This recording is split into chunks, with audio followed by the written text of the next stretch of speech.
You know that feeling, right? When you find yourself just going with the flow, even when your gut is screaming at you to stop. We've all been there. And it really gets at a huge question. How much of what we do is actually our choice versus just being pulled along by the people around us? Today, we're going to dive deep into the fascinating and sometimes kind of scary psychology of the crowd. I mean, this is the big question, isn't it?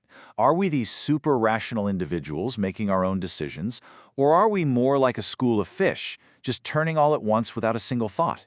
It's really comforting to believe we're in the driver's seat, but as you're about to see, some pretty simple experiments show just how powerful that herd instinct really is.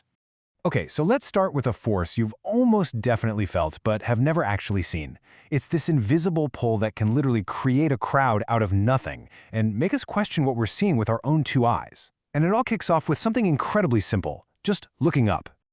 So this comes from a classic experiment from 1969. Picture this. A researcher has a few people stop on a busy New York City street and just stare up at a random empty window. At first, not much happens. But as more and more people join in, they create this kind of psychological gravity. People walking by would just stop, look up, trying to see what everyone else was seeing, even though there wasn't anything there. And the wildest part? The original people could just walk away, and the crowd they created would just keep on staring. A self-sustaining organism born out of pure group curiosity. So why on earth does this happen?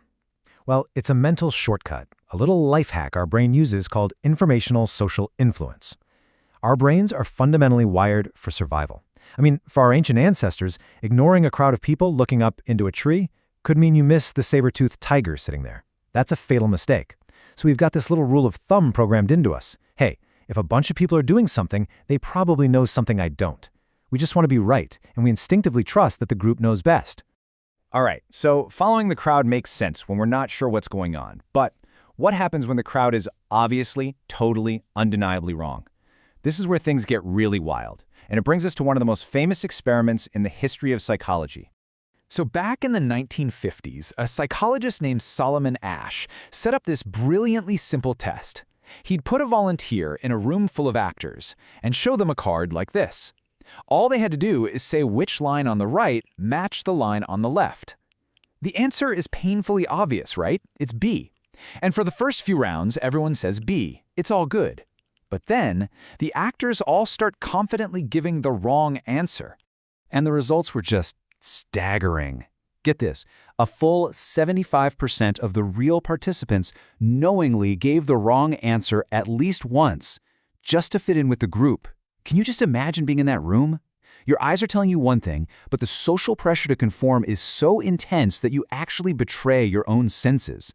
Suddenly, it's not about being right anymore. And this is what really shows us the two key forces at work. The people looking at the sky followed because of informational influence, that deep need to be correct, but the people in the line experiment, that was normative influence. And that's all about our deep biological need to be liked and accepted by the tribe. And I want to be clear, this isn't just a feeling, this is a hardwired biological fact. Modern brain scans show that when we go against a group, our brains light up in the exact same areas that process physical pain. To your brain, being rejected by your friends feels a lot like getting punched. For our ancestors, getting kicked out of the group was a death sentence. That fear is baked right into our DNA.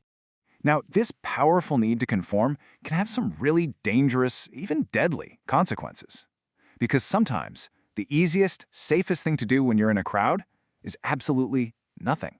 And that inaction can spread like a virus, paralyzing everybody. This leads to this really bizarre thing called pluralistic ignorance. Let me paint you a picture. You're in a room and it starts filling up with smoke.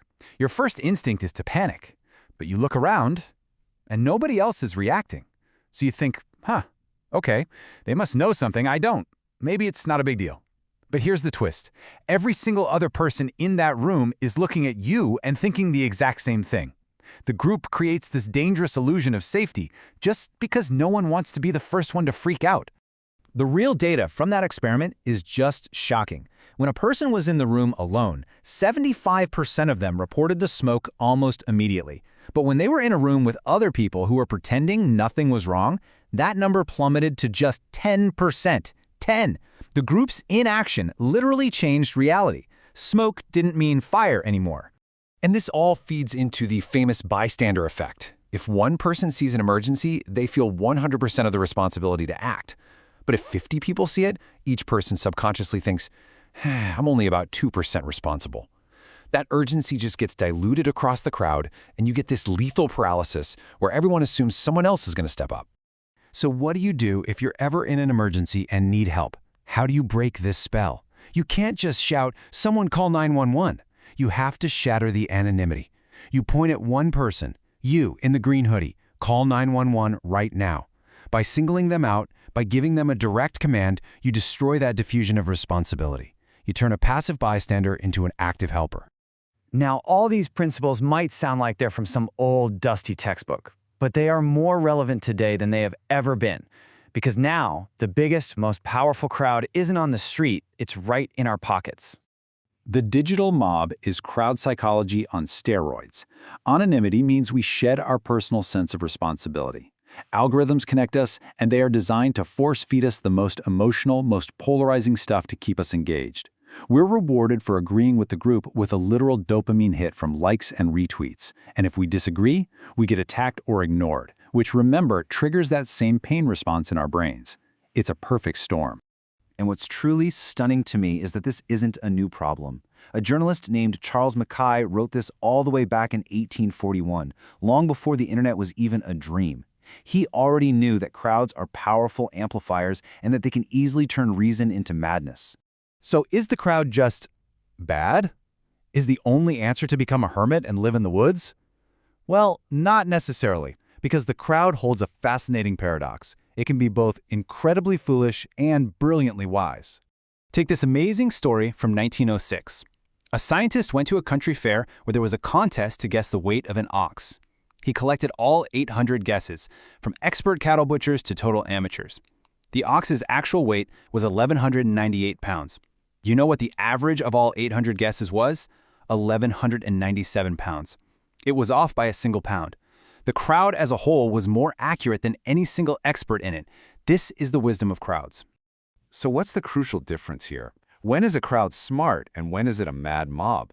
Well, a crowd is wise when the people in it are all thinking for themselves, contributing their own unique perspective. It becomes a mad mob the second those individuals stop thinking and start mimicking. The moment conformity takes over and we surrender our own judgment, that's when things go south. So the real takeaway here isn't to escape the group. We can't. We're social animals and we need the herd to survive. The real goal is to just be aware of these invisible strings, to understand how and when they're pulling on you, and to always fight to protect your ability to think for yourself. And that leaves us with one final crucial question to think about. The crowd offers safety. It offers belonging. It feels like a warm blanket on a cold day. But what's the price of that comfort? At what point does fitting in cost you your own perception, your own reason, your own voice? Something to chew on. Please like and subscribe.